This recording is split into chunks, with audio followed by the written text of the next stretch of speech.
रात के 2 बजे थे। समीर अपनी बाइक पर सुनसान सड़क से गुजर रहा था।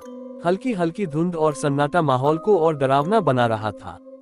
उसने गाड़ी की हेडलाइट तेज की, लेकिन कुछ मीटर आगे ही उसकी नजर एक औरत पर पड़ी। वो सफेद साड़ी में थी, उसके लंबे उलझे हुए बाल हवा में उड़ रहे थे।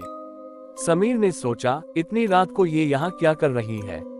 लेकिन जैसे ही वो पास पहुंचा, औरत अचानक गायब हो गई। उसका दिल जोर जोर से धड़कने लगा। उसने स्पीड बढ़ा दी, लेकिन तभी उसे अपने पीछे किसी के हंसने की आवाज आई, एक धीमी, सर्द, खौफनाक हंसी।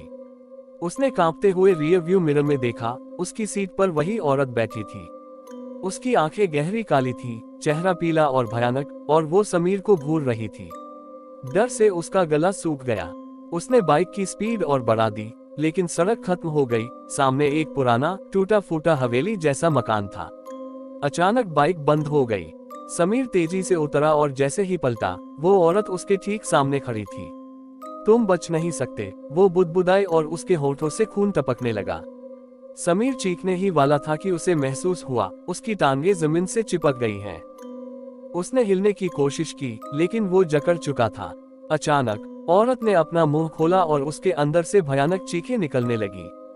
अगली सुबह सड़क किनारे समीर की बाइक मिली, लेकिन समीर नहीं। कुछ लोगों का कहना था कि उन्होंने उसे उस हवेली में जाते देखा था, लेकिन वो फिर कभी नहीं लौटा।